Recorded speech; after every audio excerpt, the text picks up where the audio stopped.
All systems go. Clear for liftoff.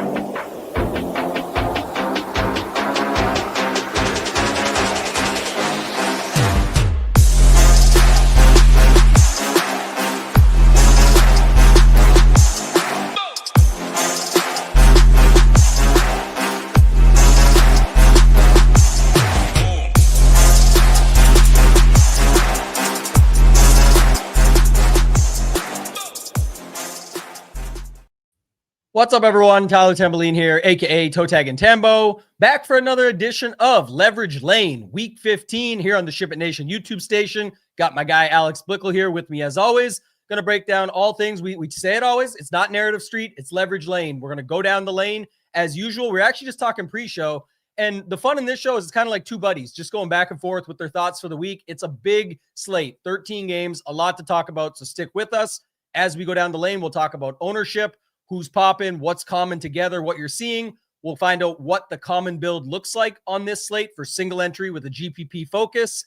Then we'll move to how to leverage the common build, things that we can do, game stacks, different pairings, combinations, things like that. And then at the end, we'll get to the end of Leverage Lane where we give you our light at the end of the lane where we talk about what our lane is going to be for the week. But Alex, bring you in, man. We're moving through the season fast. It's week 15, 13 games. Tons of studs, tons of plays, tons of options, tons of lineups, constructions, and then also pretty big for late swap. There's 5 good games or 5 games in the afternoon, multiple good games. But how you doing, my friend? Yeah, I really like this slate, and like you said, it's a tough one to figure out. I don't yet know where I'm going, so just like last week, as we talked through the slate on the show, it's not just like a scripted. Here's how I think about it. Here's how I think you should think about it. But it's very much you and I kind of trying to figure out the slate together. So I'm really looking forward to this one. I think it'll be a fun one to talk through.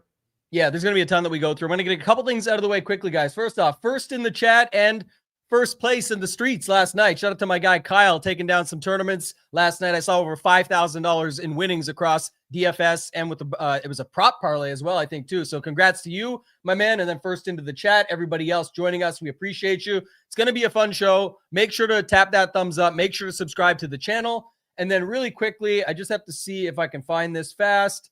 I'm going to pop it up. But if you guys want to see me in a Santa hat, well, whether you do or don't, I'm putting it up anyway. But just to note it, the 12 days of SHIPmas is kicking off today. We posted it yesterday. Go follow us on X at Ship It Nation, giving away $10,000 plus over the next 12 days in cash and prizes. There's going to be a new prize each day. There's going to be me in a Santa hat with a Chevy Chase shirt on each day, telling you what your SHIPmas task is. So be ready. It will come out in about an hour right after this show goes off the air. Pretty much you'll see it on there. You can go get in. If you go to the alternative platform, social media growth here for you folks, you get the bonus ballots. And day one prize, I'll tell you right now, spoiler alert, it's a free month, all access Ship It Nation, $99 core. If you're already a member, it'll be $100 credit to your bill. But just to note, you got to be in it from the beginning. So if you want the big prize on day 12, you can't just show up on day 12. It's not going to happen. We'll monitor it for that. So definitely think you should get in and have some fun with us. But Alex, I'll kick it back to you, man. We've got a lot to talk about here. And I think we got to start off the top. What position or what sort of theme do you want to start with for the slate when it comes to ownership? Because there's a lot going on. I said to you pre-show, but when you get 13 games, it really does spread out a little bit more in certain areas just because everyone's going to their different stacks and different plays and different things. So what are you thinking, man? Where do you want to start at today? I think there are kind of two places to start. One, very much agree with what you just said. Ownership is more spread out than usual. We only have one guy over 30% right now in single entry ownership over at FTN. That's Woody Marks. And he's only at 30.6% for us. That could go up. It also could go down if Nick Chubb ends up playing. He got in a limited practice yesterday. So we'll still see about that. But I do notice, once again, this has kind of been the theme all season almost, is people really want to pay up for the studs. So 2, 3, 4, and 5 in our projected single entry ownership are McCaffrey, Jamar Chase, Jahmyr Gibbs, Puka Nacua. So people want to spend up, and that means they're going to have to find places to save some money. I do think the other thing to talk about is even though we have 13 games, there seem to be about 3 games where people are most interested in the actual environment, and that's Detroit, LA, New York, and Washington, and then Baltimore, Cincinnati. So I'm sure we'll touch on all 3 of those games, but I kind of want to start with just a macro note about Detroit and Los Angeles, because I'm really curious your thoughts on this. How do you use Vegas totals Because when I look at the Vegas total here, I see what I think like 55.5. And yes, that is a higher total than we see almost every week. But let's also take note of the fact that Detroit averages just over 30 points per game. Los Angeles averages just over 29 points per game. So if all you did was take each team's average, the total would be 59.5, not 55.5. So point being, like, I think people look at the really high total and they automatically, like, there's a part of their brain that just says, oh, that means a ton of points are going to be scored in this game. But actually, what the Vegas total is telling us is that the expectation for each team is slightly less than what they've averaged so far this year. And I think that's just something to kind of keep in mind, because maybe it means that we actually don't need to get a piece of this Detroit-LA game the way we instinctively feel like we need to.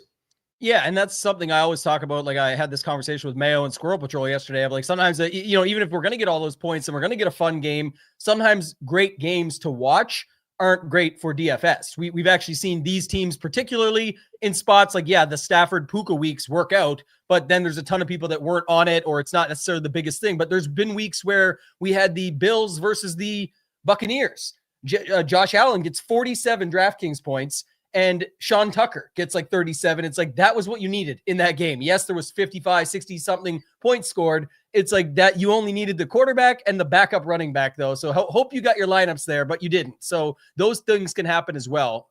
Follow up?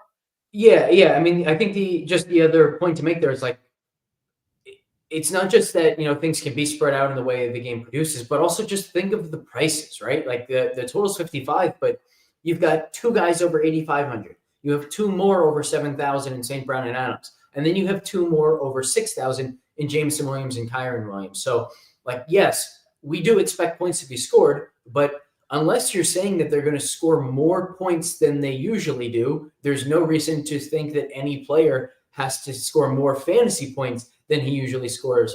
And of course, like, that still can happen, right? Like, Puka still could go put up 40. Gibbs still could go put up 35, 40, whatever. Any of these guys still can hit. But the point is, it's not a guarantee that someone from this game is going to smash just because the game total is high, because the game total still is not telling us that either of these offenses are going to outproduce what they usually do.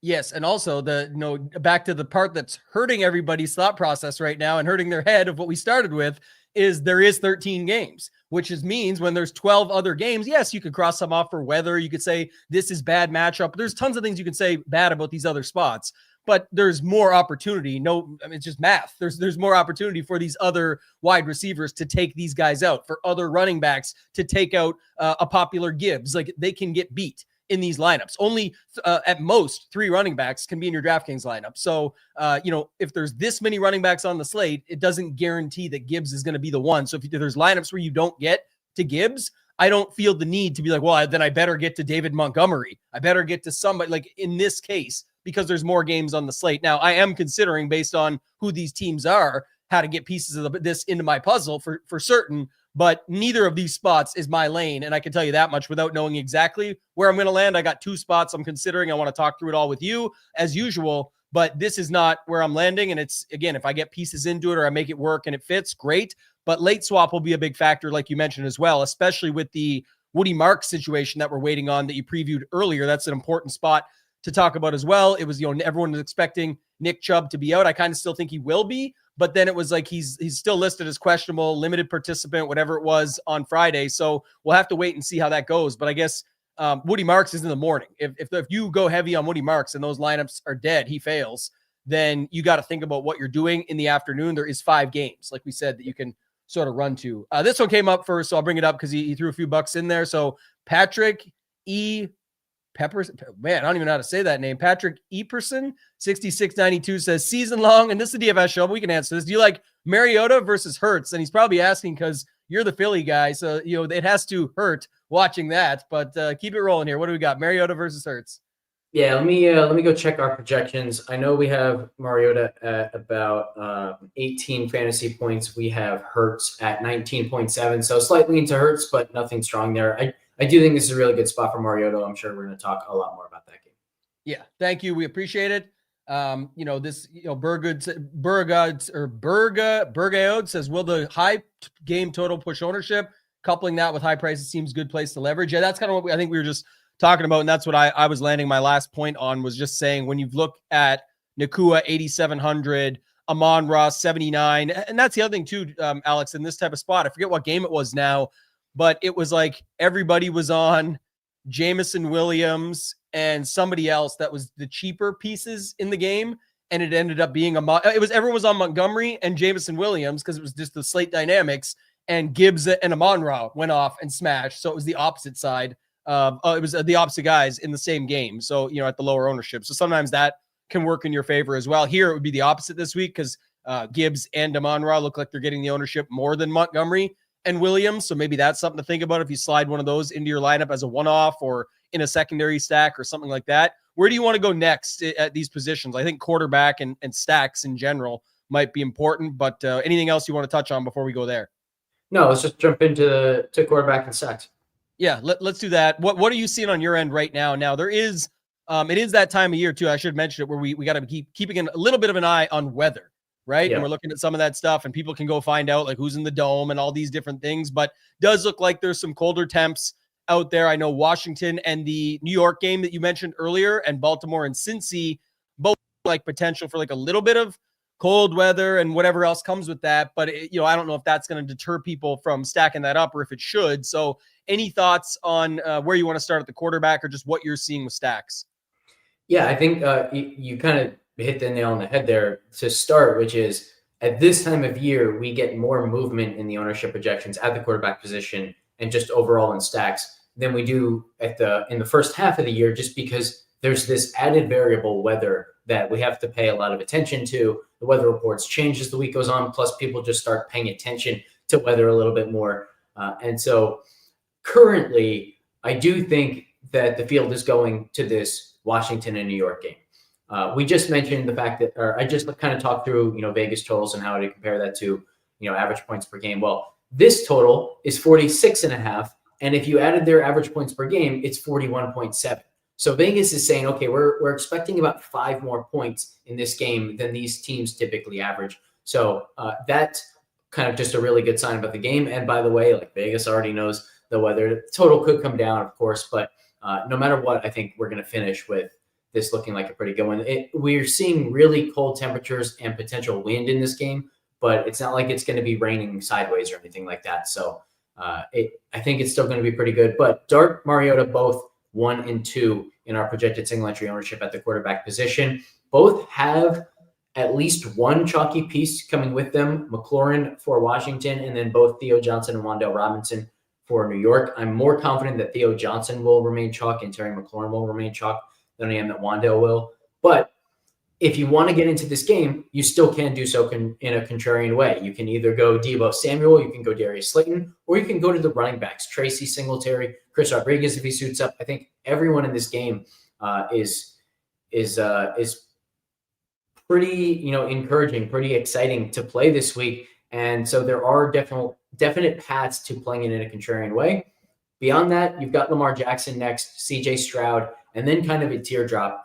I wouldn't be shocked, though, if we saw Burrow come up. Currently, we've got him at 4%. It wouldn't surprise me if he ends up pushing 10, something like that, just because he's easier to stack without T. Higgins. You can now go Chase and Gesicki, or Chase and Yoshibas, or Chase and Tinsley, whatever, right? So I think we're going to see some people try to take that route, especially if they use Derrick Henry as the bring back instead of one of the tight ends. Everyone loves playing tight ends against Cincinnati for a good reason. They are still allowing more than 10 points per game above the opposing tight end averages, which, like, think about how insane that is, right? Most tight ends are not averaging 10 points per game. And so what we're saying is they're boosting production by over 100% to opposing tight ends. Pretty nutty. And we're this far in the season and they just keep doing it. So it looks like that's going to be a thing all season. Yeah, Mark Andrews cleared, which I think is fine because I actually kind of like Isaiah Likely better in that game, but I think it's not my lane, but there's definitely an interesting way to play that one. If people are already playing double tight end this week. So if you play, Likely and Gesicki, or you could literally probably, I think you could play Lamar Jackson, Mark Andrews, and Likely and get Chase on the run back and do it different like that. People are already playing 2 tight end lineups. That gives you double value. There's certain things that you can do in that game to still get different. But to your point, and I will add on to it because I think it's a good one, is the Joe Burrow side has to get more popular, because once you cut T. Higgins out of the mix and people get just as excited. We were talking about Mitch Tinsley yesterday, Yoshi Voss at 4,100, who is more than the best buy pricing, right? No one wants him because he's 4,100. Just get the cheap guy at 3,100 to make it all work. So you got Joe Burrow, Chase, Gesicki, and pick one, or you got Joe Burrow, Chase, pick one, and then move over to one of the tight ends, and Andrews or Likely. Andrews did pop up on the injury report. I think it was Thursday, but was cleared yesterday. So, right back to it. So it'll be him and Likely in the mix there this week. Still waiting on Bateman news in that game. And then do people want to play Derrick Henry? We'll see. What do you see right now? I'm curious, because we're going to talk a little bit about running backs and stuff too. What do you see on the Derrick Henry ownership right now? Because the spot is pretty good throughout the season against Cincy with running backs. And I know people were really disappointed by Derrick Henry last week, like D. Hember, and he didn't show up. He got like 22 or 24 carries, 94 yards. It's like, if he doesn't get the touchdown and the bonus, which is what happened, people think he sucked. If he just had got in on one of those 3 tries and got those additional 6 yards in the bonus, people would love the guy and be like, oh, D. Hember is back. So it was very close to being a big one for him. What's your thoughts on his spot? Yeah, I love this spot for Henry. We've got him around 15% right now. I could see that going up. In fact, I could see it going way up. I think he and Barkley are kind of competing for the same ownership, where we've got them kind of neck and neck. It wouldn't surprise me if Henry ends up 10 percentage points above Barkley. It would surprise me if Barkley ends up 10 percentage points above Henry. But one thing I brought up in my Discord this morning was like, can you imagine what it feels like to try and tackle Derrick Henry when it's 10 degrees outside, when the wind chill's 5 degrees? Because it's going to be crazy, crazy cold in Cincinnati this week. God, I just can't imagine having to be the 200-pound corner who's trying to tackle Derrick Henry when your whole body is freezing and every bit of contact hurts. So yeah, if Henry goes for 203 scores this week, I'm not going to be surprised. Yeah, I cannot imagine, and I would not. And I remember a couple seasons ago when Tim Andercrust was telling Pat Mayo and the crew there how he could stop him. And we were like, buddy, you'd be dead after the first one. He would roll you over, and then there wouldn't be. He said if you gave him 100 tries or something, I'd get him at least once. It was like he wouldn't even make it to 2. So it'd be all over. I don't even think he'd get hurt, because I don't think he'd make contact with him. Yeah, it's just right through the guy, man. It's over.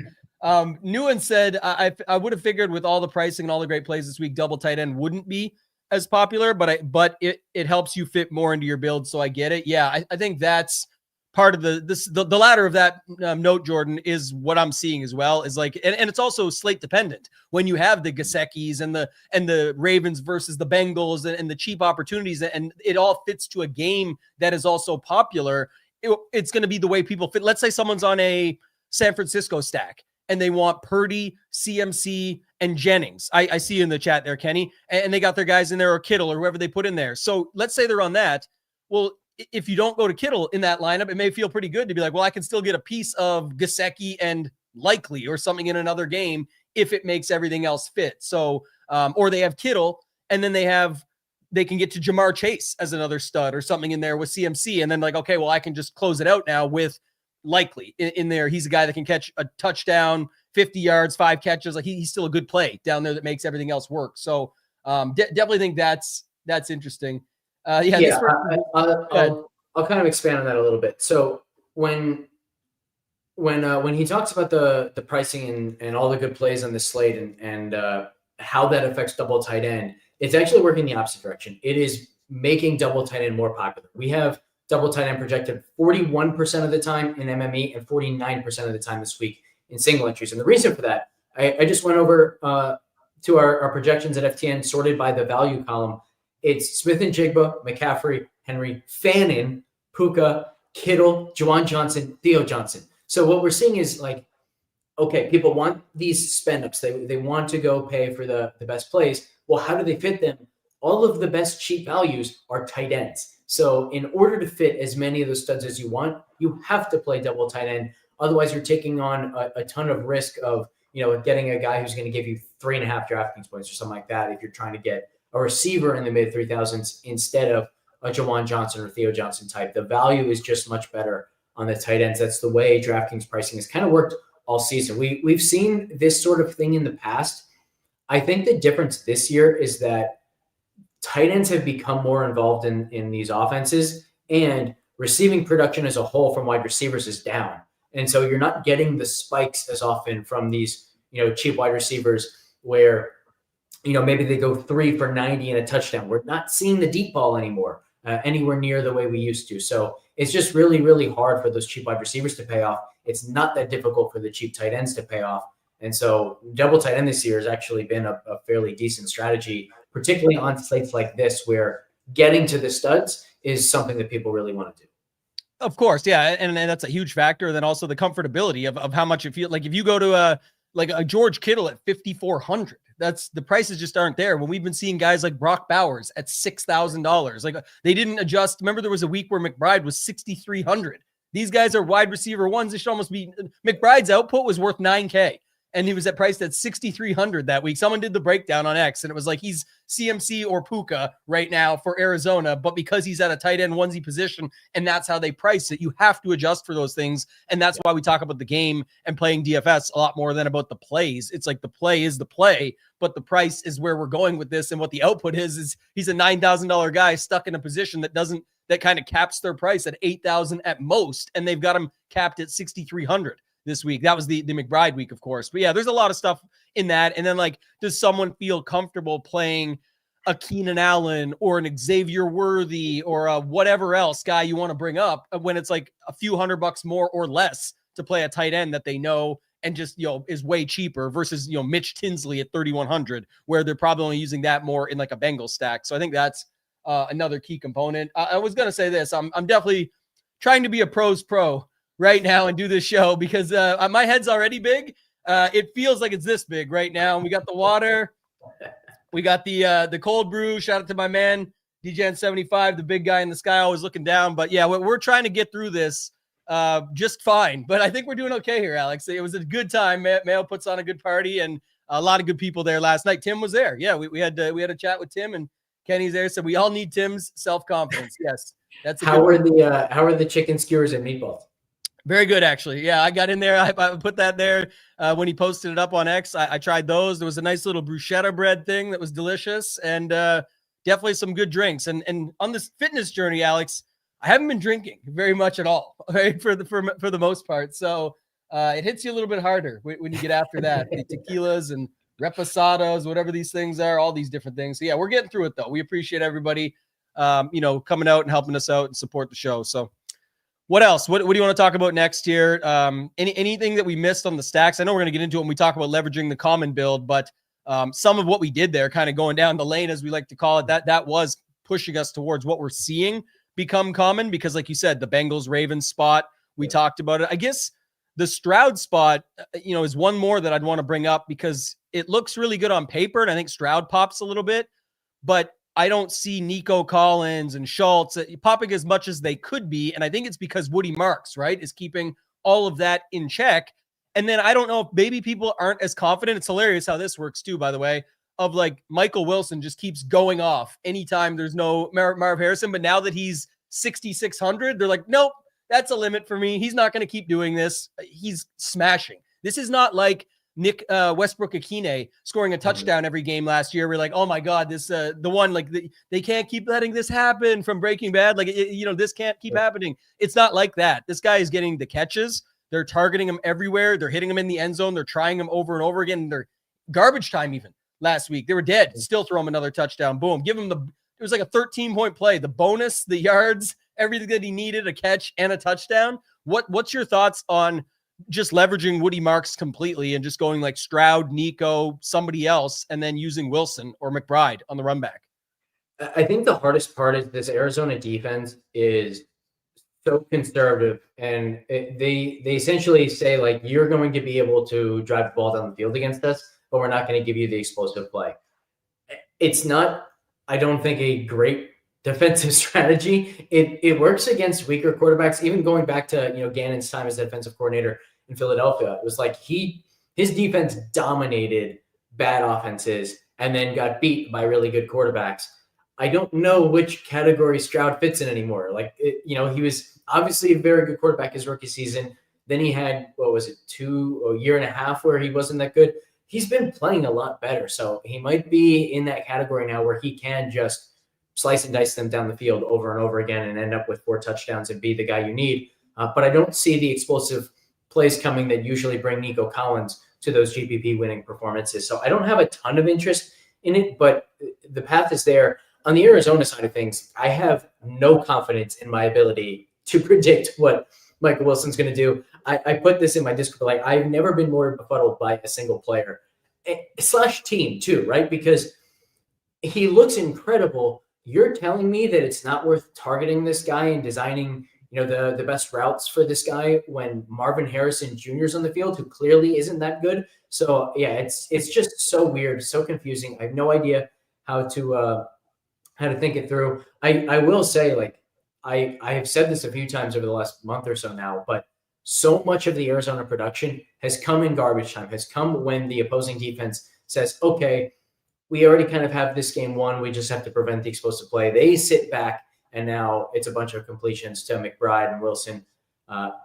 This is probably the least likely game for them in the last month or so to actually be in that type of script where they are already down 3 touchdowns and they're still playing. And that's largely because I think this Houston offense isn't the type of explosive offense that can build that big of a lead that quickly, the way Seattle did and Los Angeles did. So maybe we finally see the coming back to earth, movement from both McBride and Wilson this week, but maybe we don't. And you mentioned a bit like the fact that ownership's definitely not there. So maybe the move is to just flip and play Arizona stuff, but I don't feel strongly about really anything in this game. I really don't like that Arizona side that much. People are talking about it. Like, I feel like on this slate, the tricky part is you will definitely get different with it because it's almost a balanced build, right? You're going with a $5,500 quarterback in Brissett. You're going with a $6,600 Michael Wilson, which we're okay with that. I'm okay with that, saying that he's underpriced for the role. Whether or not he is, we'll find out. Someone mentioned the Stingley defense on the other side. I'll talk more on that in a second. But McBride, 7,400. That's like, yes, you flip the build. You've got different. I get that. And put Nico on the other side or put Woody Marks. That's a way to play the Woody Marks chalk. But man, I don't feel nearly as confident in the Arizona against Houston side, just the battle on the front line. And then on top of it, I don't know if that garbage time is going to happen this week. So for me, I feel much better about leveraging. If I was going this route, it's not my lane, but I'm just saying if I was going this route, I would feel much better. And I will in my portfolio, but not for single. I'm not going in for single entry, but Stroud, Collins, probably Schultz, and then Wilson. And I would answer this one like this guy said, I don't think this matters because I think everything that you see here doesn't matter. Yes, he's an amazing defender. Yes, people have not targeted him as much. I'm not disagreeing with you. I'm saying the reason I don't think it matters as much is because I'm baking in that he's already way too cheap for the role at 6,600. And also, this guy's not catching 40-yard passes or 30 yards downfield. It's like 10 yards, 10 yards, 10 yards, chop, chop, chop, chop, chop, all the way up the field. And then when they get to the end zone, it's a totally different story. So it's like whatever happens, happens. I'm not as worried about that. I want 8 catches, 100 yards, and a touchdown, and I'm fine with it. And he can get that for the way he gets them.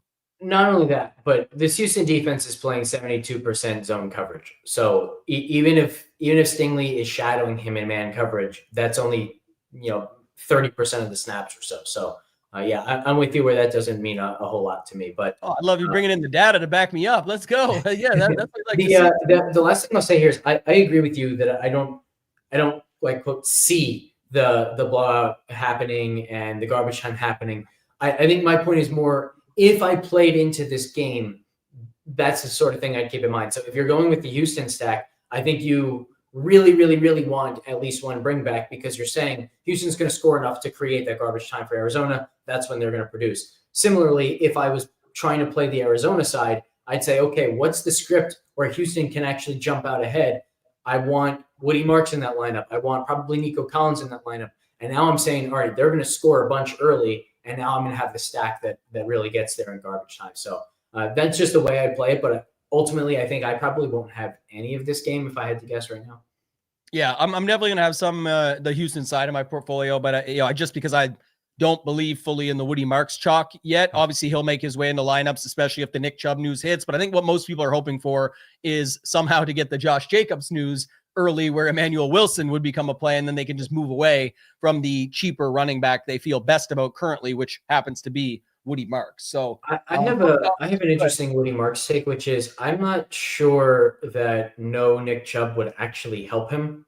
because we're already seeing him get the lion's share of the work, including almost all of the red zone stuff. If there's no Nick Chubb, you're going to take away the, let's say, like 6 carries a game right now that Nick Chubb is getting. Might not even be that. And most of those are between the 20s. That's like what? I don't know. Between 2 and 3 expected fantasy points. And you're replacing that with Ogunbowale playing a bunch of the passing downs, because now they're saying, okay, we need to give him some rest. We'll do it on the passing downs where Ogunbowale really makes sense in the offense instead. That might be like 4 to 5 expected fantasy points in terms of what he can do in receiving production. So I'm not sure it helps him to have no Nick Chubb, given how much of the role Woody Marks now has. Yeah, again, anything we can do to kind of think through it. That's kind of the process here and the piece that we do on this show. So I love that you brought that up. I was just going to go back and answer this one. I think Alex talked about, but that they have. That's the whole point. Like, that's why you're seeing them pop into your optimizer. That's why these numbers are getting pushed so heavily. The ownership is known on them. The point projections are boosted on them. Like, it just, someone said it. Think to yourself, do you want to play Dalton Schultz or Mac Hollins? Who do you think people are clicking there? They're going to Dalton Schultz, and it's projected that way. So go ahead. I'm kind of guessing he wanted to ask, why haven't the prices adjusted yet? And to that, I don't answer. You'd have to ask DraftKings. They don't always, price in the sharpest way. Well, there's something about that too, even for this week, I'll say quickly, is, when there's 13 games and it's week 15 and they're, the tournaments are still very large and need to get filled.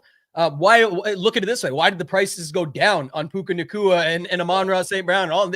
They want you to be able to build lineups, and they have to be able to spread it out and get you in there where you feel at least somewhat comfortable. I don't think anyone is struggling this week to come up with a good lineup as much. I don't know how to exactly word this, because I'm still a little hazy, but what I'm trying to say is I don't think the problem this week is the pricing is impossible to work with. It's they always feel like they're missing out on something because there's so many other spots. You can build a lineup that you're like, man, that makes sense, but you still have the fear of missing out with, but I don't have CMC, or damn, but I couldn't get Gibbs into this one, or what if Jamar Chase goes off? Yes, you're going to have those thoughts, but your lineup, especially in single entry, has to make sense to you. And I'll let you carry on from there. Do you remember when DraftKings added the $5,000 range in PGA contests? Yes.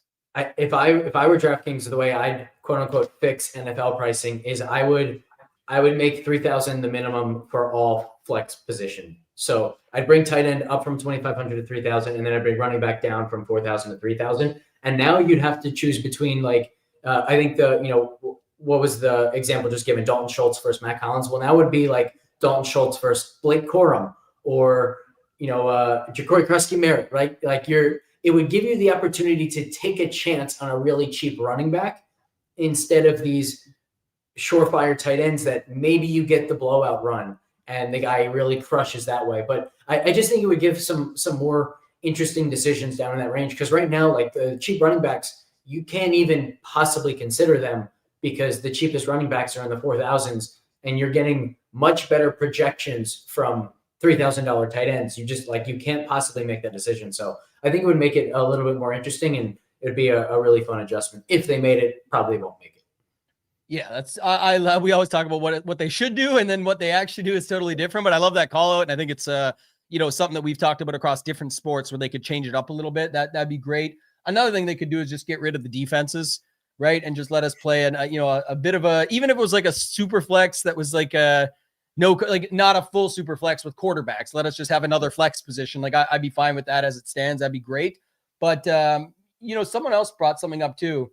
Langley said Jacoby doesn't care who the DB is. He's slinging it. Very true. One interesting note, as if you are going to go there, and I'm just noting this for people playing in your Woody Marks lineups, if it ends up being that way, is to play the Houston D with him.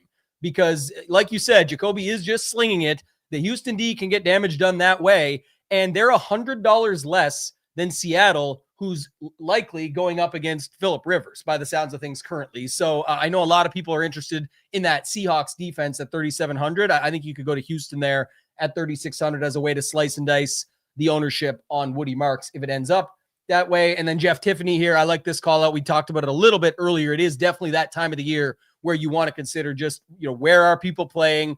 What are the temps like? What games do we have within those buildings? And then sometimes that doesn't even matter. It's just like you said, the frigid and windy conditions in so many spots can oftentimes cause issues. So I like that call out. Anything we missed Alex, before we go to sort of ways to leverage the common build. If not, I'd love for you to sort of summarize what what the conclusion is on the common build this week. Like, what are you thinking now?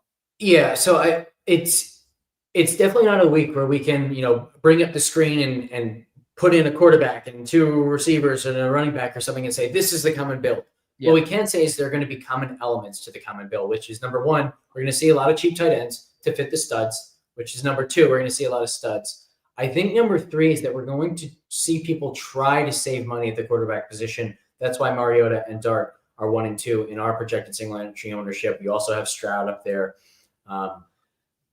I think the last thing that I'll say is I think we're going to see a lot of mini stacks from this Detroit and Los Angeles game because they're so high priced that it's going to be extremely difficult to get a Goff double with a Puka bring back or a Stafford double with a Gibbs bring back. That type of build is going to be extremely difficult. So what we're going to see instead is Puka and Gibbs, or Puka and Jameson, or Puka and St. Brown, or Gibbs and Devontae Adams, like some kind of combination from that game where people feel like they're not going to be out leveraged in that game by the field. They're saying, I'm going to have as much of this game as anyone in the field, and I'm just going to try and get it right. So I do think it's worth just bearing in mind that, like, if you're using, let's say, Adams and Jameson Williams, you think you're getting single digit ownership on both guys, but conditionally, when one of those guys is in the lineup, the other guy might be 15% owned or 20% owned or 30% owned. So it's not going to be as contrarian of a combination as you're expecting. So I would encourage people to, if you want a piece of this game, and by all means, you can play anyone from this game because they're all great players. They all have great ceilings. I think I would encourage playing them as one-offs instead of mini stacks, or go all the way and try to be one of the people who actually does fit in a game stack instead of that mini stack. Because I just think the mini stacks are going to be over-owned as a whole this week.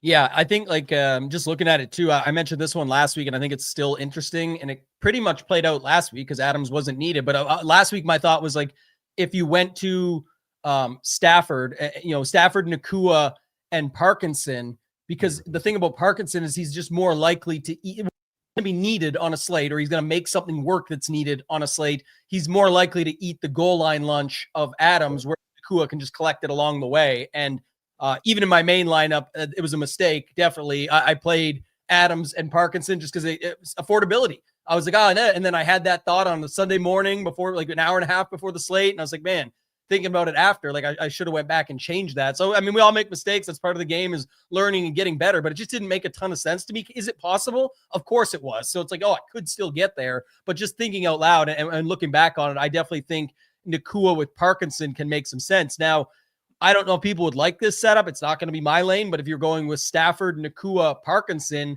you could try and run it back with like maybe JMO and get a balanced build, but within the big total that you still feel like pieces, and a guy like Jameson Williams could really speed things up. Maybe put Tesla instead of Jameson Williams and hope that it's him. I mean, they've been hitting him in the end zone and trying to make things work for him, and he's been fine. So I don't know. There's seemingly a couple ways you could do it. I just don't think it feels very comfortable to people. So I loved your call out of like one-off or overstack and just let it be. And then, you are going to have some things in that lineup that feel a bit uncomfortable. You might have Parkinson and Tesla, but it's like, if they're needed, that really helps you get the rest of the game you're looking for. That thought's really interesting, because if you go that route, you are essentially saying like, these guys produce, which keeps the studs from this game in check.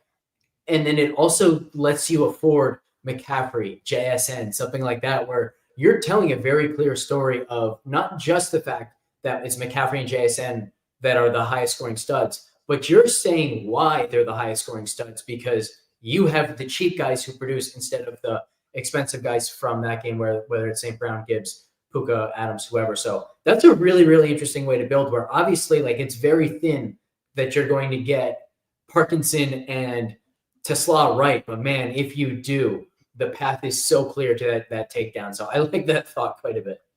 Yeah, this is true too, Kenny. Thank you. Still waking up, man. Come on, give me a break. But 3 limited practices for Raymond. But the thought process does stand. It's all I'm saying is like the feeling of being uncomfortable in that spot. We always talk about you have to be comfortable being uncomfortable. it's like it's not actually uncomfortable. I'm literally saying this is going to be with my lineup, that this is going to be the game stack. I'm going to need things to set this up. And in that case, that would be like an example of how you could get there. Obviously, you can plug in other names and other guys, but I think that's kind of my point of just that's where I would still be pretty comfortable because like it's, man, this is how this is going to work. And then it gets me everything else that I want, same as everybody else wants. That's going to feel very comfortable of the studs and the guys that I think are the safest with upside. So I like thinking about that in all my builds. Obviously, there's tons of different spots we can go. So let's do that.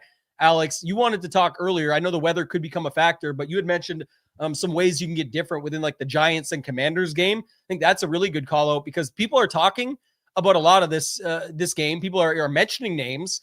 You're seeing Jackson Dart, you're seeing Mariota, but you're not seeing a ton outside of that. People are mentioning Robinson and McLaurin. People are mentioning Slayton and Johnson, but maybe Johnson is getting clicked because of the Dart stuff. But what are you thinking about with this game? Yeah, Theo Johnson's going to be very popular. I think Wandale's going to be popular. I think McLaurin's going to end up very popular. McLaurin's team is going to be very much tied to Mariota. So if Mariota ends up, 15, 20%, you're probably going to see McLaurin touch 30% or something like that in single entries. If Mariota stays at 8 to 10, you'll probably see McLaurin stay around 15 or something like that. But as I said earlier, you're not going to see Debo get anywhere. You're not going to see any of the Washington tight ends.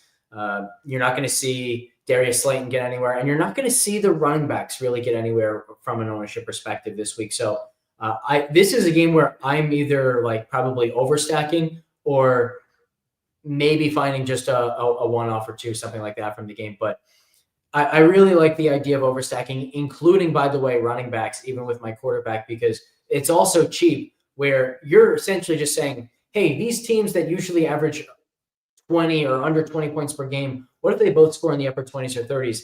There's more than enough room for the quarterback to smash, a pass catcher to smash, and a running back to smash, especially if it's someone like Tracy, who's actually been really involved in the passing game as well. So, yeah, I just think this game as a whole is, as long as the weather doesn't kill the game, this is the most intriguing game to me, both because I think the game environment itself is really good, but also because we have some upside guys who just aren't going to get ownership. Like I think Slayton's probably the best individual play on the slate from an upside to ownership perspective. Yeah, that's definitely another way too. If you want to slice into that, like anything with, if Dart is getting that popular, I mean, Dart with Robinson and Slayton, Dart with Robinson, Slayton, and Theo Johnson, like you could do a lot of different things within that setup to be able to get there. And then obviously we'll see how the rest of the lineup builds out from there. If once you put that down on paper, but I think in general, just thinking about things like that, that's kind of the same slice and dice I talk about, where you can just interject somebody that even if ownership does pick up in the other places around them, they keep everything down overall. The other game I want to talk about, again, just I know we already hit on it, but it's because so many other games, and we'll get to some of the ones that are outliers. But the Baltimore-Cincy game, I was just looking, the total has actually gone up since open. So it's definitely a spot that people are catching on to. But like, I don't know, when you look at it, I think I agreed with you on the Burrow thing earlier. Lamar could definitely pick up some steam as well. So I don't know. Maybe it's just that game is going to steam up even more than we think. What are your thoughts on that? Because already Chase had the ownership. I know the tight ends are potentially popular. We know Joe Burrow can steam up now. And then we talked a little bit about Henry. So do you think people start to overstack this game a little bit more, or is this going to be more of those secondary stacks as well? Yeah, this is another one where ownership has a really wide range of outcomes, but we at least can like very easily predict how that's going to look. So we're going to see on the Baltimore side, I think we're going to see Lamar as one of the more popular quarterbacks. We're going to see both Andrews and Likely as pretty chalky options. We're going to see Zay Flowers get some ownership, not a ton. And then we're going to see Derrick Henry probably around 15%. But where this could really move is on the Cincinnati side. We have, Gesicki is going to be very popular. Tinsley is going to be popular with no T. Higgins now. Chase already was going to be popular. He's probably going to get a boost from no Higgins as well. So now all of a sudden you have three popular pass catchers on the Cincinnati side. The type of build that could really take off in steam is Joe Burrow's the quarterback. And because you're now using a Burrow stack instead of Lamar stack, you say, okay, I want to kill the Lamar stack by giving Derrick Henry all the touchdowns. So now all of a sudden the slate starts, you look at your lineup, you think you have, a 5% Burrow, but oops, Burrow's somewhere between 10 and 15. All of his pass catchers are super popular. And oops, Derrick Henry got to 30% as the bring back. So that's something I very much am going to kind of look at over the next day or so. Basically, like the way I do the steam analysis is I kind of identify the spots that I think could really steam, where everything lines up like that, where just, one little decision or another little decision leads to the same guy getting steamed. And then once I have like the spot in mind that could steam, I then just go out and look for signs of people, really liking that idea and playing it. And essentially, like, where steam really happens is when everyone who's playing it thinks it's still sneaky. If everyone knows that it's popular, it's not going to steam anymore because no one's super, super excited to play it, because everyone's really excited to play something they think is sneaky. So very much going to look into that over the next kind of day and a half or so, whatever. But that's why I brought it up, because this is interesting to me. And I know I'm including a position in running back that I'm not including in my comparison piece. But if you look at like Burrow, 6,600, Stafford, 7K. Okay. Mm-hmm. Stafford's a little bit more. Jamar Chase, 8,100, Nakua, a little bit more. Got it. Okay. So got to find a little bit of money. Gesicki, Parkinson, Wash, call it similar, right? Well, Derrick Henry in that Burrow, Chase, Gesicki with Henry, basically you pick up that $1,200 by going to Jameson Williams at wide receiver, a guy we already talked about could speed that game up. Maybe it's not Amon-Ra. You can't afford Amon-Ra. But yet people are going to move. Well, if everyone's going to be on that 55-point total game, I'm going to go to the Ravens and Bengals. But all the news in the Higgins chain of injuries and things that have popped up have made it, tight ends versus Bengals, cheap guys that you need to fit studs. It's like it all fits better in that lineup. So when people move to this game thinking that that's the sneaky spot, it becomes the spot that's steamed, to your point. And now it's like, well, shit, I could have just played the afternoon game with the 55-point total and had everything I need over there. So that's another interesting point, I think, just to add on. Yeah, that's a really good point. And I will also say that I'm definitely not going to play Joe Burrow, because this is like the quintessential spot where I talk about where Burrow should not become more popular when his outlook becomes a lot worse when he no longer has T. Higgins. Higgins and Chase are so important for each other. We've seen it so often. Burrow spikes so frequently when he has both of these guys. His smash rate really kind of falls off the table when either is missing. So I will not be on this game. I also think that this is a spot where Baltimore could just kind of roll and win a 27-14 type game. So yeah, I'm not going to be on the Burrow side of things, but I do think it's still worth tracking, particularly for the Derrick Henry ownership, because if Henry is 15%, we talked about earlier, like just how high his ceiling in this matchup is, I'm going to be very interested. But if I see this steam coming because the Cincinnati passing stack is gaining steam, that now Henry's going to be the preferred bring back and he's going to be 30%. Okay, well, now I'm not going to be as interested in him. I might try to get to Gibbs, or I'll just go down and play both Tracy and Rodriguez or something like that for that game. So it's a really, really important kind of ownership situation, regardless of whether you want to play this game or not. So it's I think it's one of the key things to kind of look out for the next 24 hours. Yeah, we're really just both manifesting for each other here, because he knows my team is Baltimore, so I'm certainly hoping that's the case. And the funny part is where I'm segueing next, and he probably knows it, is the guy that you mentioned earlier is the kind of the decision-making factor on where you're going to put the ownership on Derrick Henry lies within your guy on your squad, those Eagles, and Saquon Barkley at $200 less than Derrick Henry at home. Huge get-right spot. I mean, they're at home, the team total, you're playing the Raiders. Figure it out. Like, let's get this done. What is your outlook for your squad this week? Because realistically, it's a good spot on paper. It's the prices are right on these guys, but man, is it hard for people to make look at the guy asking earlier. Is it Mariota or is it Hurts? When would that ever be a question besides right now? That's why. So I'll let you take it from there. But Barkley thoughts, the Eagles in general here in this matchup. I mean, it's a big slate. It's tough.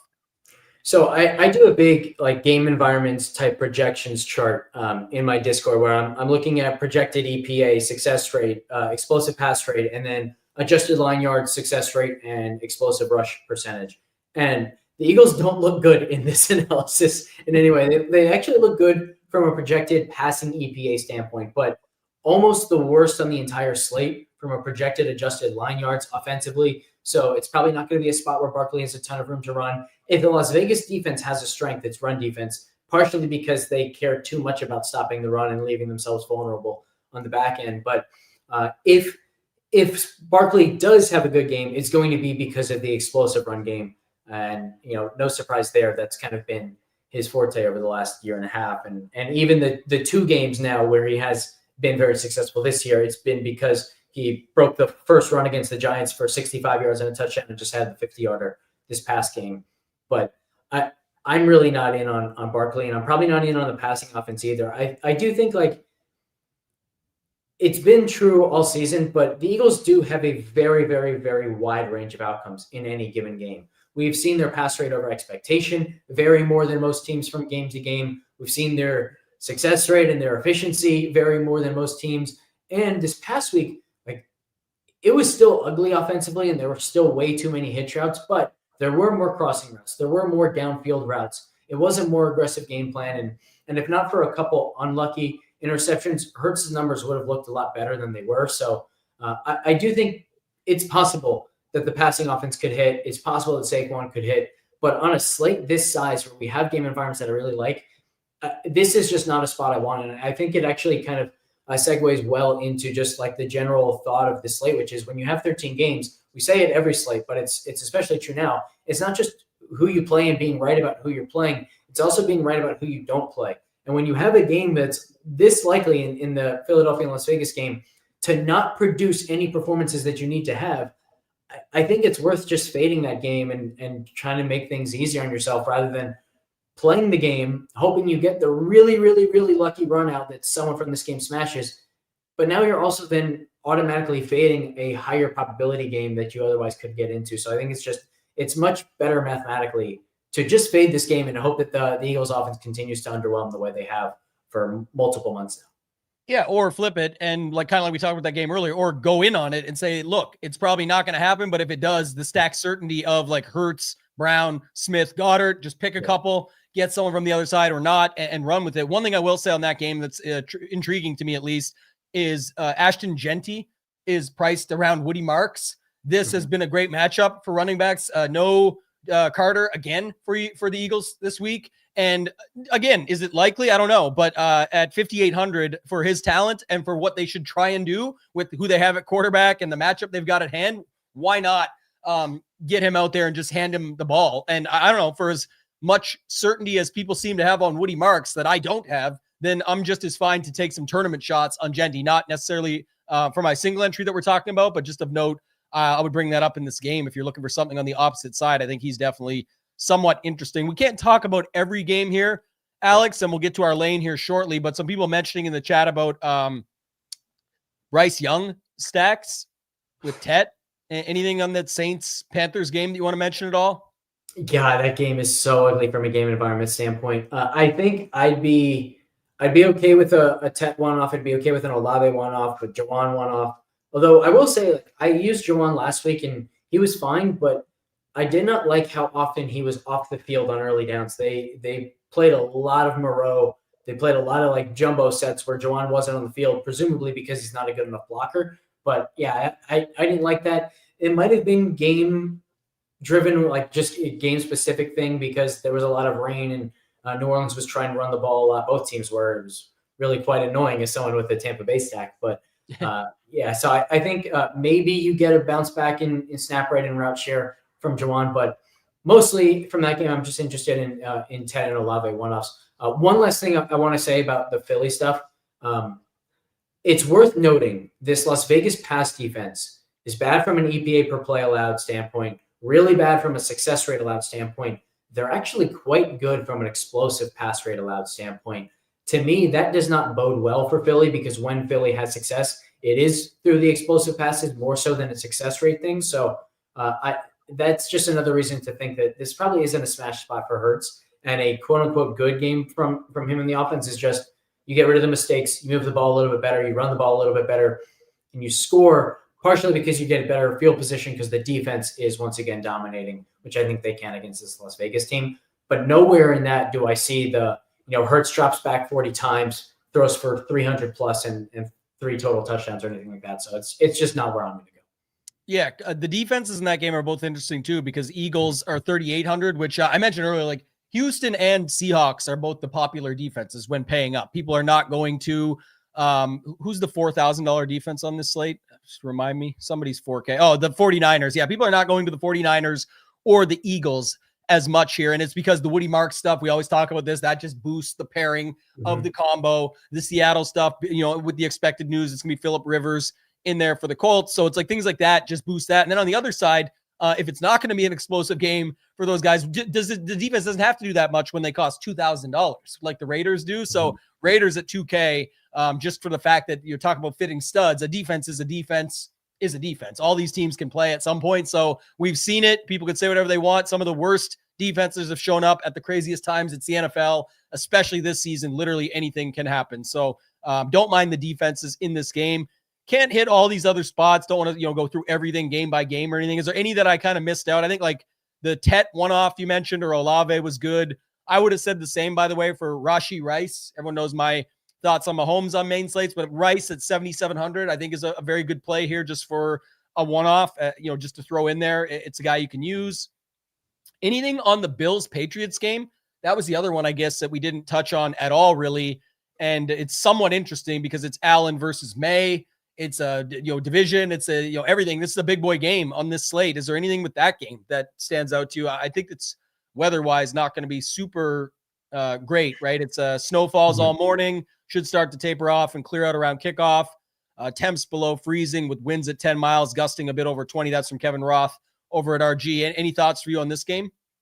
Yeah, I initially thought, this actually might be like a really underrated spot for James Cook. The Patriots, they're a good run defense, but they do allow explosive runs. And so this could be one of those spots where James Cook breaks off 2 40-yarders. But his price has gotten to a point now where you're just competing with such high probability plays around him that I don't think it's worth it. Like the James Cook spot is very reminiscent of the Derrick Henry spot, but I think Henry's more likely to have the smash and he's cheaper. So if you're going to play that style of running back, you just play Henry. Honestly, Saquon too. Like all 3 of them are kind of the same. You either get the explosive runs that turn it into a smash spot, or you don't.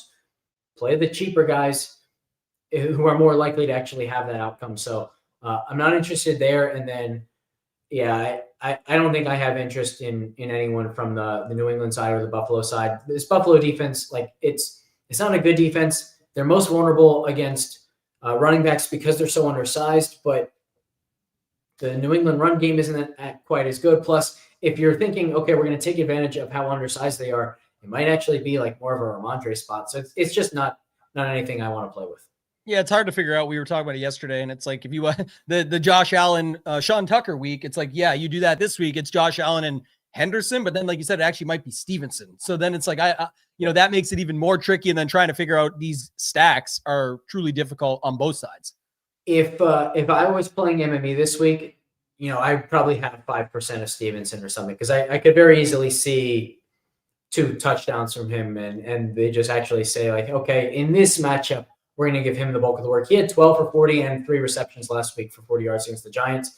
How much of that was game script? To be honest, I don't know. I'd have to go back and look at, when he actually got those opportunities. But there's always a chance that he's going to eat more into Trevion's workload. And I think this matchup is really well suited for his quote unquote skill set. I say that because I don't think he's that skilled, but this is actually a matchup where he might be better suited to have success.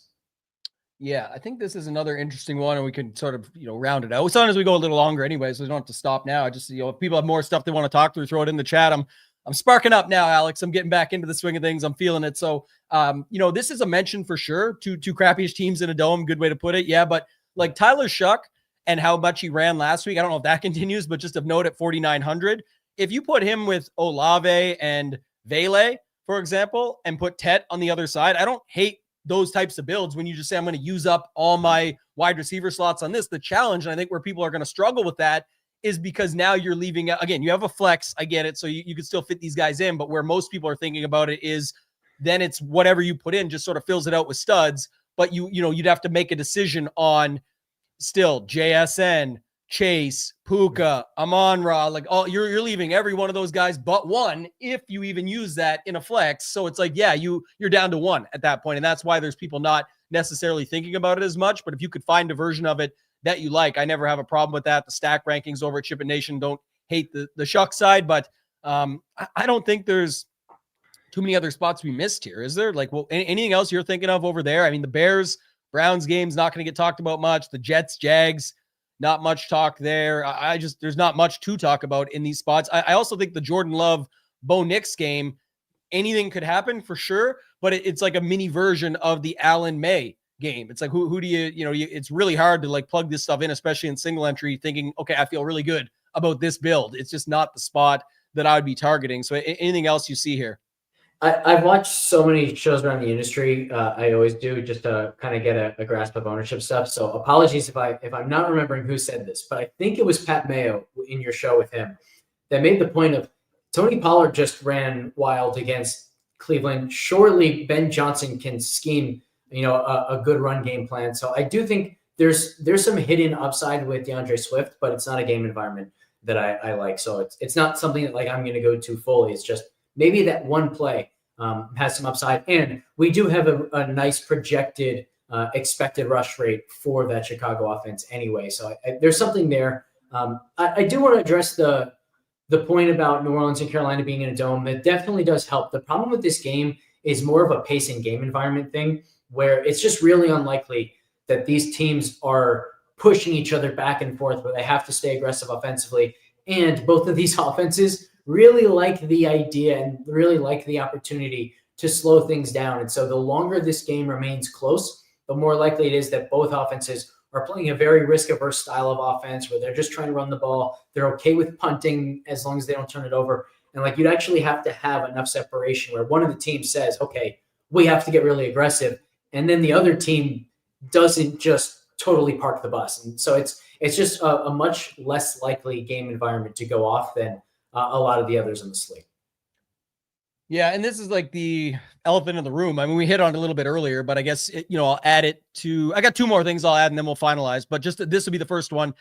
Just your outlook on this, saying, let's say he doesn't play. He got a limited practice in on Friday. He did not practice Wednesday or Thursday. We're talking about Josh Jacobs on the Packers, of course, so the Emmanuel Wilson outlook, Alex.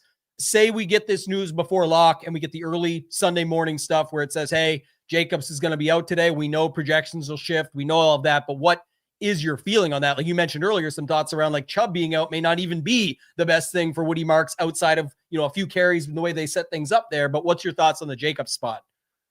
So first off, I don't think anyone should pretend to have any kind of certainty here. From what it sounds like is just a matter of, does the swelling disappear from his knee or not?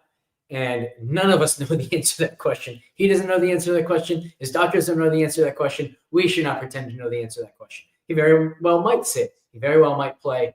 If he doesn't play, Wilson is interesting at $4,400. He probably projected a pretty good value. I said apparently incorrectly last time he was the starter that he didn't have the kind of ceiling that I liked. Well, he went and had 100 yards and 2 touchdowns. Prove me wrong. But in this matchup with Denver, I don't think he has much of a ceiling. So I probably wouldn't play him anyway. But that's a single entry take. If I was MMEing, I would absolutely have a bunch of spots where I'd be interested in making that pivot. And as always, like if you're thinking about doing something with Wilson, taking advantage of the potential that Jacobs is going to miss, you just have to have stuff built in, right? So it shouldn't be that, it's 345 or 330, whatever, and Emmanuel Wilson is now going to be the starting running back because Josh Jacobs was ruled out. So let me go figure out where I can put Wilson. You want to have actual plans in place where if Jacobs doesn't play, I'm switching from this 2v2 to this 2v2 that includes Wilson. That's a much better way to approach it, and it's going to make sure you end up with the strongest lineups possible. Agreed. Yeah, that's something I always talk about. I've talked about it a ton in my stuff in the DFS Mastermind project. Talked about it a ton on my time doing DFS content for years now. It's just like I know not everyone does this, and it's not for everyone, but I have a plan in place for sort of what those 2v2s and things look like. If this, then that. That's why that's always been a popular thing between my guy Title and I. We always talk with if this, then that. That's the whole point, is if you're ready for that, you're so much you're ahead of the field, right? It's the talk of this is get all motivational, but like the preparation greater than planning. like everyone plans to play NBA DFS. I always use this example. Everyone plans to play NBA DFS. They're going to play tonight. They want to get into the game. They're going to do it, but they're not really prepared for like, if this chaos happens, then they don't have something ready versus I talked about this a ton, but one of the best to ever do it, probably the best NBA DFS player ever, Petty Theft. He'd been on a podcast and talked about he had multiple CSVs ready to go with his 150 sets based on the news. So while you were like, oh shit, I got to go adjust for this late news, he was like, upload this CSV, done, because it's already ready. The preparation just outworks those that play. Everyone planned to play. They were all going to play DFS. He was more prepared than you, and that matters. And that's why when you have these things ready and you can know this, and that's why it's important when we talk about single entry focus. I know you can't do that for your whole 150 max portfolio and you're just pressing some buttons in your late swap or using the optimizer, whatever. Sure, that's better than most. That is being prepared, saying I'm going to know when I need to late swap and what I'm going to do and all this. But when it's one lineup and it's your main lineup or your single entry or most money on it or whatever that might be, you should be prepared for this spot, because if we don't get the Jacobs news in the morning and you got to wait, then what is your Emmanuel Wilson plan? It's going to be everybody. It's going to be a lot of people's plan out there that they're already thinking about. So if you're not thinking about it, you're behind, and this is real money on the line. So you got to think of it from that perspective, at least in my opinion. Last spot, Alex, and I promise I'll get you out of here. The 49ers, we did not talk a lot about this spot. Obviously, we know about CMC. We understand that, but I think this is another good one. They're going up against the Titans, a big boy team total at home. Great matchup, rushing, defense, whatever you want to look at, for whatever perspective you want to bring here. But Purdy, 6,200, Jennings, 5,200, Kittle, 5,400. Like, these guys are all pretty low priced, and you do have a popular McCaffrey, who I also think you can stack with Purdy quite easily on this slate. But give me your thoughts on these 49ers.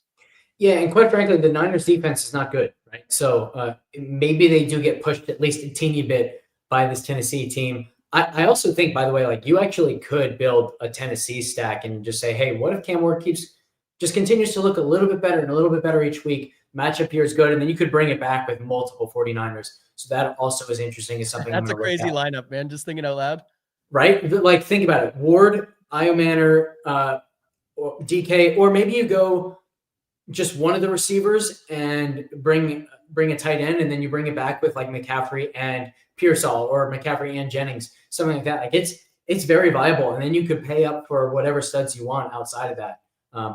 Well, let me stop you there for 2 seconds, because you brought this point up so many times that is good about it's often about James Cook, funny enough, and today I'm going to bring it up about CMC. But like the weeks when James Cook is chalk, but then nobody wants anything to do with the other side, and you're like, for James Cook, it's kind of going to be like a pace thing, a pick me up, a speed up spot. Like, he's going to need someone from the other side, and then you've got some really good secondary stacks where you've been able to hit well with them, where it's like, I had James Cook, but I had the guy no one had on the other side to cut into his ownership and make him work. Do we need that for CMC at 9K on this slate? Yet people are so scared to go to any Tennessee guys because no one's touching any of these Tennessee guys.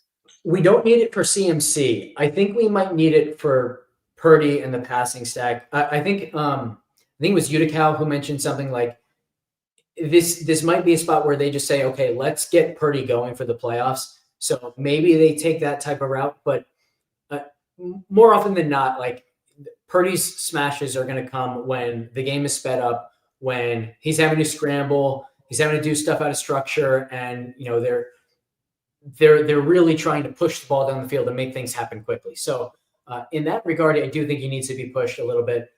But ultimately, my biggest take on this game is it's a 425 game. So you're going to have as much information as possible before you have to make a decision here. And Christian McCaffrey is the highest probability play in all of fantasy football and all of DFS. So when he's a late swap option, you just build a lineup that includes him, and you say, okay, I hope things go well early on. And if they do, I stay the course with the highest probability play possible in NFL DFS and Christian McCaffrey. And if things don't go well, and if I have to pivot, I'm going to have that pivot built in already. So there are things you could do where it's like McCaffrey and a $6,000 receiver or something, and then you pivot to, Adams and Jahmyr Gibbs or something like that. Maybe you do play into the game stack that way if you want to, or maybe you're already ahead of the 8 ball, and so you actually just want to protect with a game stack of like Puka and Gibbs, something like that. I'm just spitballing ideas here, but the idea, of course, is you've got the highest probability play in all of DFS. Try and find a way to work him into your lineup and then pivot if you need to. Because I think you can make the case with McCaffrey that because they're such heavy favorites and because we've seen Brian Robinson get work throughout the year and because they now have their full complement of pass catching weapons, that maybe the ceiling isn't quite as good as what we have typically seen from McCaffrey, but the floor is still fantastic for him. So put him in your lineup. If you're ahead of the 8 ball, if the floor is what really, really matters and just preserving the advantage that the rest of your lineup has already given you, then he's the best possible option. And if you want to pivot out of that, fine. No, I love it. Couple final thoughts on that. Just so, the one case would be, yes, if you're playing a 2 running back lineup, it's kind of a little bit more tricky because then you'd have to it's not tricky, but I would say you've got Gibbs for $200 less, but what's that really going to do? And again, it depends on what's left in your lineup. You have 2 options though, or if he's a flex, you actually have a ton of guys because you've got JSN, amongst others, but you got JSN, you've got Tet, you've got Amon-Ra, you got Puka, you got Adams. There's so many ways. And if you have 2 guys in there, you can flip it and put a cheaper running back in that. But the running back that you'd probably have to take a shot on that does not feel good at all. But if you were looking to make up ground, it's Jonathan Taylor, I think, right? 8,500. Because I don't know if Gibbs is going to really make anything up for you as much as leaving the $500 and playing a running back that nobody is on in the afternoon. And I get why they're not on him. It's going against the Seahawks. But what if, by the way, we just got the news. It says it's trending to be Rivers, which is what we were expecting. But what if they just hand the ball off and check it down a bunch? We have no idea how they're going to work now. So it's a possibility. Yeah, I was just going to bring up the exact same thing. So I think the move is you build something like McCaffrey, Puka, and then if you need to pivot, you go to Taylor, JSN. That's such a good pivot because of course the ceiling is still there and the ownership is going to be crazy, crazy low on that combination in comparison to McCaffrey, Puka. And the other thing, you kind of alluded to it there, is with Rivers starting, I have a lot of confidence in Shane Steichen. And I think the reason why Rivers is getting the start and the reason why they brought him in is because they're saying our offensive scheme is so good that we just need a quarterback who's able to execute it somewhat well. It's probably really bad for Alec Pierce, and the deep ball probably goes away to a larger degree. Maybe I'm wrong about that. Maybe Rivers can still sling it a little bit better than we're giving him credit for. But mostly I think it's Rivers is going to be able to very quickly diagnose which guy has been schemed open by the play and get him the ball. And it makes sense for Steichen to come in with a game plan of let's figure out how to get Taylor the ball in space as much as possible. We kind of know that we're not going to be able to run the ball super well, so let's throw him 3 swing passes and 2 screens and maybe an option route here or there, something like that. And maybe the receiving role is significantly better for Taylor than it's been throughout the year. And it's already been better this year than it's been in years past. So there is a very real path to a Taylor ceiling game here. And then you correlate it with JSN and you say, what if JSN catches 2 bombs and gets the ball right back to Taylor? So I think it's a really, really sharp way to build. Start with McCaffrey, Puka, if you can, and then pivot to Taylor, JSN if you need to. All right. I will add one more final point on the 49ers stuff, and then I'm actually going to segue it into my lane, so it'll give you time to think and close out on yours. But I just want to say that the 49ers thing too, I think people make a mistake a lot of the time in this example where they say, okay, I heard Alex say that for the Brock Purdy stuff, the Tennessee team would need to push it, so I need to find a run back. So I go Purdy, I go Jennings, I go Kittle, whatever they do, right? They roll with it. And then they struggle because he said they need to be pushed. Is it DK? Is it Ioman? Or is it this? All you have to believe is that Tennessee can push the game. You don't have to figure out who that guy is if you don't want to, because it is tricky to figure out who the run back is. So you can still run a Purdy stack without a Tennessee player and just say, man, I just think Tennessee is going to be able to do it. I don't know who it's going to be with. My lineup still looks great with Purdy.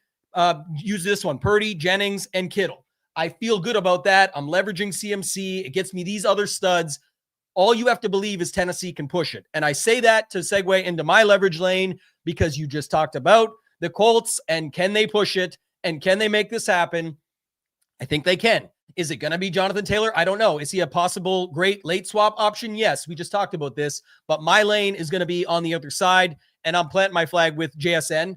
I really like the spot for him this week. I think I'm going to commit to Darnold and JSN And I think what's interesting to me is I think Indy can do enough. I'm not going to try and figure it out on my single entry. Like, again, maybe JT ends up getting in there via late swap or something. But with Darnold, JSN is where I'm going to plant, because I think Barner is still interesting. And I also think we saw them start to finally get Shaheed going a little bit last week. And if I do see this game getting back and forth, and I like this almost 30-point team total Seattle has at home, it's a really good option for them here to roll with. So I'm going to go with the Seahawks with Darnold and JSN. I want to make JSN a priority over the Pukas and the Chases and the other guys in this lineup. So I'm going to go with Darnold and JSN and just hope, like you said, Indy can do enough.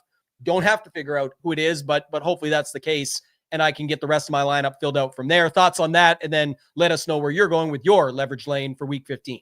Yeah, I really like this call, and I think it's awesome that you went right to it after the conversation we just had about late swap, because you can put McCaffrey or even Puka, if it's the flex spot, in to start, and then say, okay, I'm a little bit behind. I need like the full ceiling outcome from Darnold and JSN. So now I really, really need them to be pushed. So now I will go to Jonathan Taylor, because if Jonathan Taylor has a 35-point game, now I think that Darnold can have the 304 touchdown game where JSN goes for 202 or something like that, where it's a lot less likely that happens if the Colts just lay an egg offensively. So 100%. Really like I'll look at that too. I'm sorry to cut you off, but I'll look at that too based on comparison. So I only want to commit to Darnold and JSN. But if I'll tell you this, if I see a lineup with CMC that somehow gets better, or it improves by getting that $500 to JT, there's always that possibility that I would just take on that risk, because then I can flip out of it if I had to later as well, because I can still make the JT CMC decision with all those options within my lineup later on. But yeah, all good stuff to tie together. That's why this show is so important, because we have to think through it all before we get to those thoughts, and you can see how those thoughts come together in our own brains at the end of it. So I'll let you go ahead, Alex, with yours, but I love that call. Well, yeah, and just like the last thing I'll say is, you can apply the same thing to the Purdy stack that you were talking about, where you don't necessarily need a Tennessee bring back. Well, you can have like let's say a tight end, maybe it's Barner or someone like that. You can have that guy plugged into your flex, and then if you really need the full ceiling outcome from Purdy in that stack, you need them to be pushed. Okay, now you flop that tight end to DK or to Okonkwo or Helm, someone like that. And you just say, okay, I need the full ceiling outcome from this game, which does get unlocked when, the Tennessee offense really pushes them, and that dramatically improves the odds that one of those guys is hitting. So I'll do that. So I think that's just a really kind of great thing to talk through. And honestly, like, if we didn't just have this conversation, I might have gone with a leverage lane of a McCaffrey and Puka pairing or something like that, and then swapping that if I need to Taylor and JSN. But instead, I'm going to go to Darius Slayton as my leverage lane. And I'm going to Slayton either as part of a Giant stack or as part of a Mariota stack. And the reason is, it's just really rare, I think, where we get a guy who is this likely to be really successful in a great game environment that is as low owned as he is going to be. That is such a differentiator and a separator within such a popular game. There's usually a trade-off between success rate and explosive play rate. And when you look at the Giants, all of the active guys, all of the qualified guys this year, Slayton is very clearly the highest average depth of target guy, the highest explosive play rate guy among the pass catchers.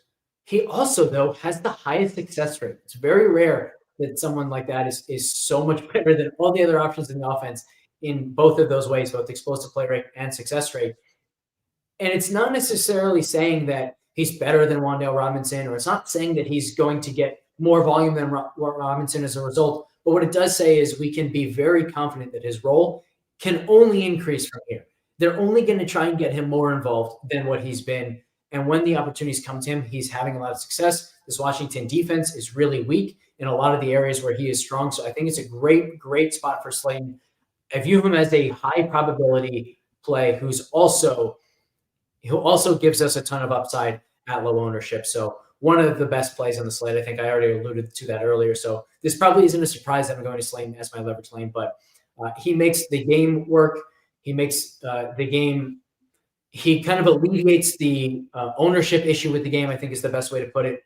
But then also he's just a really, really good play individually. So I love everything about the Slayton play this week. Not surprising. I go to Slayton all the time, but this is as good a spot as we had. And quite frankly, like, going to Slayton this year has been really, really good for us, right? He was One of the best captains in that New England game, was the best flex on the Giants side in that New England game. And he really did well both against really the Chicago game. I think was the kind of the quintessential example of just how good he can be, because if Dart didn't get hurt in that game, he was flying over 100 yards. He was like 2% on that game, and Dart was going to be the optimal quarterback as well. So it just shows how much upside he has and how much upside he brings to the offense as a whole when he's clicking. Yeah, and lastly, I will say too, the nickname Darius Break the Slayton. We love that one, and this is giving me Marvin Mims vibes. If you remember the Marvin Mims week when you broke that one down, I think it was Marvin Mims, right? And then he went out and had the big game that week. This feels like that. Like you could just play if Slayton makes your stuff work, fit him in there. Just got the official news. That's what I was caught up in here. We got the official news that Rivers will start. Now they're making it official. So it's what we expected. That doesn't change much to what we've already talked about. Just want to make sure everybody knows before we get out of here. Appreciate you, Alex, man. Let the people know everything you've got going on and where they can find you. This is a really fun one, and I feel much, much better now about everything going into this slate, so it's good. Yeah, I do too. I'm definitely going to build in this late swap stuff that we talked through.